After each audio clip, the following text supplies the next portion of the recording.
Welcome into the Buffas Buffet podcast, live from St. Charles. St. Charles, Marcus, Warenberg, Ronnie's, whatever the fuck. We're out here by the St. Charles movie theater, where yes, somebody is in there watching Avatar, Fire and Ash. You know what I hope? I hope the rest of the Avatar movies become Fire and Ash. I'm tired of them. 10 hours into this damn thing, and how is the story going to go anywhere but they couldn't just leave the blue people alone? The military wants to harvest their whatever nutrients and products, and is it ever going to get anything different than that? Stop making them. Make a Terminator movie or three, James. Mr. Cameron, how about another True Lies? How about anything but fucking Avatar? There's people in there right now. I want to know what adult makes it through Avatar without falling asleep. Admit it. You got a little dozy there in the first hour or two of,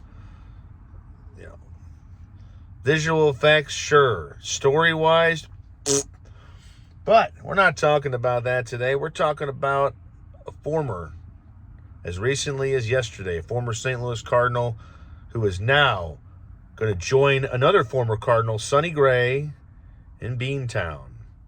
Okay? Yes, Willson Contreras is going to have to learn how to do smart pock. Okay? You're not in St. Louis anymore, so pocket, unpocket, and then pocket again. Okay? Willson Contreras was traded to the Boston Red Sox yesterday for 3 prospects, including Hunter Dobbins, who is a big right-handed pitcher, along with 2 other pitchers. So the Cardinals got 3 pitchers, including the Red Sox number 23, 23rd ranked prospect. So Chaim Bloom makes another deal with his former bosses. I mean, the guy's got a lot of context there, being the former man in charge, the GM in Boston. He's got a lot of speed dial friends over there. So, before he goes to the other teams about Willson Contreras, he starts talking to Boston. Hey, we gave you Sonny Gray. How about we give you a first baseman, catcher, DH type? Guy can cover 3 positions. And like I said last week, the week before, when these discussions for him possibly leaving the Cardinals were beginning, Cardinal fans, especially the ones who bitched about the former Cub turned Cardinal, they're going to miss him because he can hit. He was able to move positions without any attitude or shame or whining. He even moved to first base after he had improved his catching in his second year with the Cardinals. But the team was like, we need you to be a first baseman. He became one of the best first basemen defense-wise in the league. So now, and then yes, a couple freak injuries. JD Martinez, the guy swung on his backswing, hit Contreras in the forearm, broke his arm. Yeah, another kind of freak injury that kind of ruined that year. But his stats for the time that he puts in, and his wins above replacement, and as far as a hitter putting the sweet spot of the bat on the baseball, that's a stat that they called barrel rate. He's one of the best in the league. He knows how to hit. And he's not really slowing down with age as he hits his mid-30s, unlike another guy hitting his mid-30s who's still a Cardinal, Nolan Arenado. Willson Contreras had a lot of trade value because he can still hit.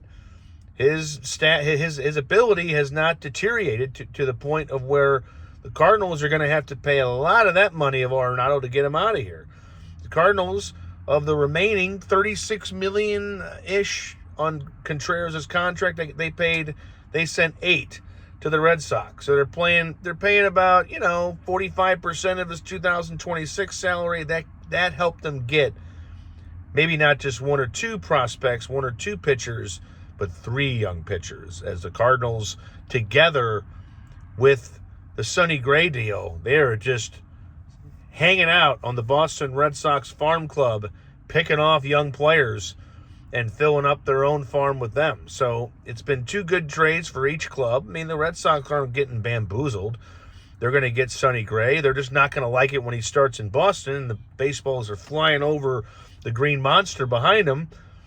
And they're going to love Willson Contreras because he's going to hit plenty over that wall. And he's going to probably put together a pretty good year if he stays healthy. And that's what the Cardinals always have to ponder. Contreras, he's had a couple freak injuries. He's getting a little older. Maybe they saw a need to unload. But he's, when it comes to just best hitters that the team was willing to get rid of, he beats Brendan Donovan. I mean, no offense to little Donnybrook, who can play almost every position on the field except for pitcher and maybe catcher, and he can hit. He sprays the ball around, but, man, come the latter half of the season, his back kind of gets a little weak. Contreras does not get like that. So he's gone. Brendan Donovan is still on the market. I imagine that I think it's still 60-40, 70-30 even that he's going to be traded. And Nolan Arenado, I didn't want to put a percentage on that. They're going to try. But because when his value went down, his abilities went way down, especially at the plate, nobody's looking to pay over $20 million for a guy who gives you a decent third base. Not Gold Glove anymore, but a decent third base. So that's when everybody in the league knows that you want to get rid of the guy. And it just makes it that much harder. It's going to cost a lot of money. They're going to have to send money over. Whatever they fleeced from Colorado to get Arenado, they're going to have to send some of that back to get rid of him. That is baseball, and that is when you acquire a big contract and the guy's ability hits a brick wall. I mean, I don't think Mozeliak and DeWitt Jr. thought, well, this guy is 3 or 4 years into his deal here. He's just going to all of a sudden not be able to slug 400, not be able to put an OPS of 700 or better. And that's what you have to do when you're making that kind of money. And it doesn't help the fact that Arenado cannot go to the opposite field with the baseball. He can't hit it to the opposite field. So Donovan and Arenado are obviously out there. Lars Nootbaar, who I think is overrated. Yes, he's this and he ranks in the top, but he should be better than he is. He spends too much time on the injured list. He's always going to be a guy to me that just could be great, but settles for right here. And then he's going to get to a certain age, and his trade value is going to go. So he's on the market. Just about everybody on that team they're listening to offers for. Obviously, I don't think a Mason Wynn's going to go anywhere, but they're looking. And so Willson Contreras, like I said, Cardinal fans are going to miss him. And they're not just going to miss his bat and his ability to be versatile on the field defensively. They're going to miss his attitude. The guy loved to play baseball. And no, not everybody in that league who makes a shit ton of money to play a game loves the game. They're just like, I'm making a bunch of money. I work about half the year. Willson Contreras had the passion of 3 baseball players. He is a great representative of a baseball team. If you're a major league club, that is the guy you want, being the face of your franchise. That's why he offered initially to the Cardinals that he wanted to stick around for the rebuild, because he wants to be that guy. He wants to be that clubhouse leader.